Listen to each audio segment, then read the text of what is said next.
Ikaze kurowe tubana umunsi ku munsi mu makuru atandukanye mu biganiro bitandukanye muri byinshi tuba tukugenda tukugezaho kuri YouTube channel ya Bwiza TV by'umwihariko n'iby'agaciro cyane kuri wakoze subscribe nawe utarayikora nakubwira nikora subscribe uzajya ugenda ubana natwe mu bikorwa bitandukanye mu makuru abagenda agezweho mu busesenguzi mu biganiro bicukumbuye kugira ngo ubashe kumenya no gusobanukirwa iba bigezweho muri rusange by'umwihariko twagufasha kubisobanukirwa mu busesenguzi bucukumbuye yatugeza kuri YouTube channel ya Bwiza TV. Muri aka kanya ndaje mubwire inkuru iri breaking by'umwihariko imaje gutangazwa n'urukiko mpuzamahanga rwasigariyeho u Rwanda by'umwihariko mu kuburanisha abakoze ibyaha bya jenoside yakorewe abatutsi mu Rwanda nyuma yo kugenda rwumva byinshi bitandukanye byagiye bisabwa n'umwavoka uburanira Kabuga Feliciane ahubwo ruje kwemeza ko Kabuga Feliciane azaburanira irahe aho kuburanira iyarusha nk'uko byari byarakomeje kugenda bitangazwa hirya no hino ko ariho ashobora kuba yagenda aburanisha. Umucamanza akaba yategetse ko yoherezwa kuburanira irahe aho kugira ngo aburanire muri Arusha. Umucamanza w'urwego rwa UN rwasigaye rurangiza imanza zasizwe n'urukiko rwa Arusha yatangaze ko Kabuga Feliciane azoherezwa irahe mu Buholandi aho koherezwa mu gihugu cya Tanzania iyarusha. Mu ntangiriro z'uku kwezi urukiko rusesa imanza mu Bufaransa rwemeje ko Kabuga Feliciane yoherezwa mu rukiko rufite icyicaro iyarusha muri Tanzania rukagira n'ishami irahe mu Buholandi, ariko umwunganizi mu mategeko Emmanuel Artite yabwiye BBC Nyeshinkuru ko bagiye gusaba ruriya rwego ko umukiriya we atoherezwa iyarusha ahubwo akaba yakoherezwa irahe. Kabuga aregwa ibyaha birimo gutera inkunga y'amafaranga jenoside yakorewe abatutsi mu Rwanda. Uyu amaze imyaka irenga 20 yihisha ubutabera akaba yarafashwe mu kwezi kwa gatanu. Ibyaha aregwa yabyise ibinyoma igihe yafatwaga. Ubu ngubu akaba yarafungiye mu Bufaransa aho yari yarafatiwe. Uyu munsi kuwa gatatu umucamanza w'urukiko Ian Bomi niwe wafashe umwanzuro wo kumwohereza mu Buholandi. Umwanzuro watangajwe n'uru rwego. Uru rukiko rwari ruherutse gutangaza abacamanza ariwe Ian Boni ukomoka muri Scotland uzabukuriye iyo nteko, Gracias Suzana Gaitan Santana wo muri Uruguay nawe na Elizabeth Ibanda na Hami wo muri Uganda ko aribo bazaburanisha uru rubanza mu gihe uru rubanza ruzaba rukuriwe n'uyu munya Scotland ariwe Ian Bonomi ari nawe yafashe umwanzuro w'uko uru rubanza ruzajya kuburanishirizwa irahe mu Buholandi aho kubera iyarusha. Uyu mucamanza wafashe uyu mwanzuro yavuze ko impamvu ikomeye ari urugendo rwambukiranya imigabane no kuba urukiko rutazi uko ubuzima bwa Kabuga bwifashe. Ni mu itangazo ry'umwanzuro we avuga ko kujyana Kabuga ku cyicaro cy'urukiko ruri muri Tanzania ari amasaha 11 mu ndege no guhagarara ku bibuga by'indege bitatu mu gihe ngo kujya irahe byoroshye kandi byihuse mu gihe cy'amasaha n'imodoka cyangwa isaha imwe n'indege yaba agezeho, by'umwihariko dore ko batanazi uko ubuzima bwe buhagaze. Mu myaka 23 yari ishize Kabuga Feliciane yashoboye gucika igipolisi cyo kwisi yose cyamuhigaga. Icyakora ku itariki ya 16 Gicurasi nibwo yari yatawe muri yombi. Kabuga ashinjwa gutera inkunga ikomeye jenoside yakorewe abatutsi mu Rwanda mu 1994 yafatiwe mu nkengero z'umujyi wa Paris aha ni mu gihugu cy'Ubufaransa. Inkuru ya Jeune Afrique yagiye igaruka ku rugendo rutandukanye rw'uburyo bwo kumushakisha ndetse no kugeza kwitabwa muri yombi rye.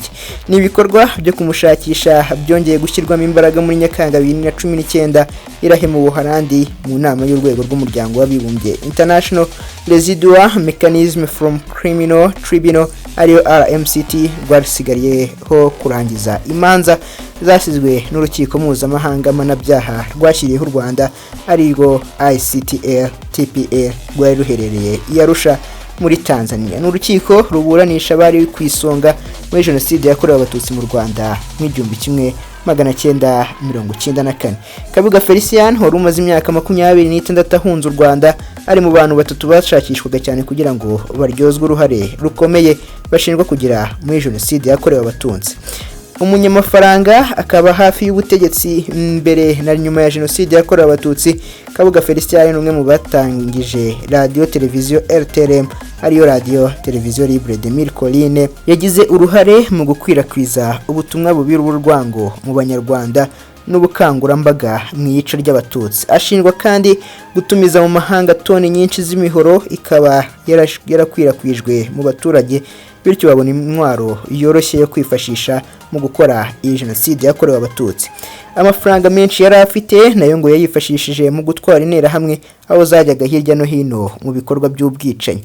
Mu nama yafatiwemo umwanzuro wo kongera kumuhiga, umushinjacyaha mukuru w'urwego rwasimbuye urukiko mpuzamahanga mpanabyaha rwashyiriweho u Rwanda Serge Bramet yiyemeje gukorana n'abajandarume bo mu biro bishinzwe kurwanya ibyaha byibasiye inyokomuntu, ibyaha bya jenoside n'ibyaha by'intambara aribyo ORCLCH mu Bufaransa, ariko bakoranaga bya hafi nabo mu bindi bihugu nk'Ubwongereza n'Ububirigi kugira ngo bongere ingufu muri iri tsinda ariryo ryiswe Tracking Unit. Ryahawe inshingano zo guhiga abashinjwa kuba ku isonga muri jenoside yakorewe abatutsi.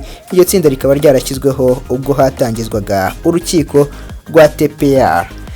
Abo bantu bahawe inshingano zo guhiga by'umwihariko Kabuga Felicien wakomeje gushakishwa kuva mu 1997. Kudafatwa kwe bikaba byari biteye ikimwaro n'ipfunwe inzego z'ubutabera mpuzamahanga. Kabuga wavuzweho kuzenguruka mu bihugu bitandukanye birimo Ubusuwisi, Repubulika Iharanira Demokarasi ya Kongo, Kenya n'Ubudage. Byageze aho abantu batekereza ko adashobora kuba yafatwa ngabe yagezwe imbere y'ubutabera. Nyamara yaje gutabwa muri yombi n'urwego rw'abajandarume ari rwo ORCLCH rwo mu Bufaransa ndetse afatirwa muri icyo gihugu.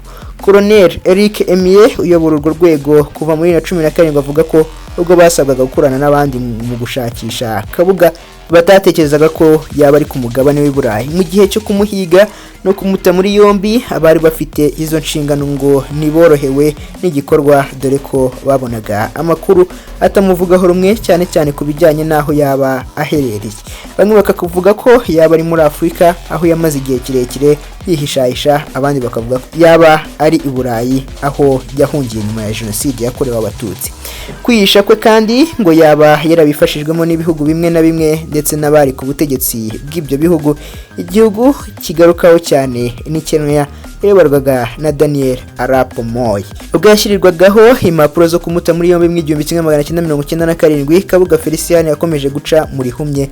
Inzego z'umutekano zamushakishaga, ariko bikavuga ko amafaranga menshi yari afite ariyo yifashishaga kugira ngo adafatwa abe yatabwa muri yombi. Ndetse mu icyo gihe akaba ngo yarakomeje ingendo mu bihugu by'Ubusuwisi, Repubulika Iharanira Demokarasi ya Kongo n'Ubudage. Icyakora izo ngendo ze zaje kugera ku iherezo ndetse n'ingufu zongerewe mu kumuhiga zisiga atawe muri yombi.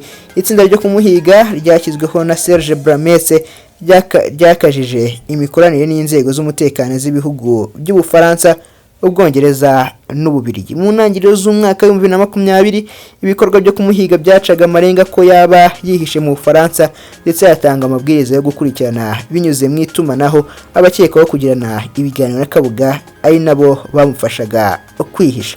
Ihanahana amakuru hagati y'inzego z'umutekano mu bihugu by'Ububirigi, Ubwongereza n'Ubufaransa ryashyize iherezo ku bikorwa byo gushakisha Kabuga Felicien, dore ko ayo makuru ariyo yatumye afatirwa mu icumbi ryo mu gace ka Saint-Dizier i Paris mu Bufaransa, aho yabaga akoresha umwirondoro umuhimbano. Umwe mu bakurikiranaga hafi y'idosiye avuga ko amakuru y'ibanze yatumye afatwa yaturutse mu Bwongereza. Abapolisi bo mu Bwongereza ngo bamenyesheje bagenzi babo bari bafatanyije muri icyo gikorwa ngo umwe mu bakobwa ba Kabuga wabyaye abana bagera ku 11, aho yakoraga ingendo zihoraho ava i Londres mu Bwongereza yerekeza i Paris mu Bufaransa. Ku rundi ruhande, abari mu iperereza mu Bufaransa nabo baje gutahura ko umwe mu bahungu ba Kabuga akora ingendo kenshi ava mu Bubiligi aza mu Bufaransa. Ibyo bituma inama y'urwego rwasimbuye inkiko mpuzamahanga zashyiriweho u Rwanda na Yugoslavia ariyo RMCT yateranye mu kwezi kwa kabiri uyu mwaka w'2020 ifata umwanzuro kongera ingufu mu gushakisha Kabuga mu Bufaransa by'umwihariko muri ako gace byakekaga ko ariho yabari. Imirongo ya telefone y'abana ba Kabuga ngo yarakurikiranywe bigaragara ko bose berekezaga muri aka gace ka Asiel. Iperereza ryaje kugaragaza ko hari icumbi ryakodeshejwe n'umwe mu bahungu ba Kabuga Felician ari naho byakekaga ko yaba acumbitse. Abari mu bikorwa byo kumushakisha bavuga ko gahunda yo guhagarika ingendo mu Bufaransa kuva ku itariki ya 17 Werurwe 2020 yaba yaragize uruhare mu gutuma Kabuga Felician aguma mu gace kamwe by'umwihariko dore ko iki gihugu cyari kigiye muri lockdown, aho byaje no koroshya gukurikirana amakuru yaho yaba aherereye. Kabuga yafashwe hashize iminsi mike abatuye mu Bufaransa bemerewe gusubukura ingendo. Icyo gihe abamuhigaga barushaho kureba niba yaba ari mu gace bamukekagamo, nubwo nanone bakomeje kugira impungenge ko yaba atariho, aruko kuko adakundaga kugenda agaragara hanze cyangwa muri ako gace muri rusange. Nyuma yo kutamubona acaracara muri ako gace mu rukerera rwo ku itariki ya 16 Gicurasi 2020, abajandarume ngo biyemeje gufungura urugi rw'inzu byavugaga ko yihishemo, bamusangamo nk'uko bisobanurwa na Colonel Eric Emlie wari ukuriye abajandarume bari muri iki gikorwa cyo kumufata. Mu gihe cy'imyaka 26 yari amaze yishayisha, Kabuga Felician bivuga ko yakoresheje ibyangombwa mpimbano bigera kuri 28 bitandukanye, akagira na passport yahawe n'igihugu cya Afrika ariko kitatangajwe ngo kimenyekane. Benshi bakomeje kugaragaza amatsiko ko kumenya amakuru menshi amwerekeyeho asobanura uburyo yagendaga yifashisha mu kwihishayisha muri iyo myaka yose ishize, no kumenya igihe nyacyo yari amaze mu Bufaransa ndetse n'abamufashije muri urwo rugendo rwo kuba yagenda yihisha. Abenshi bakagumya kwibaza uburyo yaba yarabikozemo n'uburyo yaba yaragiye yishayisha muri iyo myaka yose 26 ku matsiko menshi bagiye bagira, ariko ntago baje kuba bagenda bisobanukirwa. Gusa mubwiye byinshi ku byagiye biranga ifata rye, mubwira uburyo umunyamategeko we wagendaga umufasha mu rubanza rwe ariwe Emmanuel Artite, nyuma yo kumenya ko urukiko rwo mu Bufaransa rwari rwafashe umwanzuro yuko azajya kuburanira iyarusha muri Tanzania, ariko uyu Emmanuel Artite akagenda atangaza imbogamizi zitandukanye by'umwihariko zijyanye n'ubuzima bwa Kabuga Felician binageze mu zabukuru. By'umwihariko nanone n'icyorezo cya COVID-19 cyagaragaje ko muri Tanzania nta gaciro bagihaye, by'umwihariko akaba ubushinjacyaha ndetse n'umucamanza bwaje gufata umwanzuro ko urubanza rwa Kabuga Felician ruzabera irahe mu Buholandi, akaba ariho agenda aburanishirizwa aho kubera muri Tanzania nkuko abenshi bari babyiteze kariho urubanza ruzahera, cyane ko kuva aho ari mu Bufaransa ugera muri Tanzania bigera ku masaha 11, mu gihe irahe mu Buholandi ari isaha imwe cyangwa amasaha make ugenda mu modoka.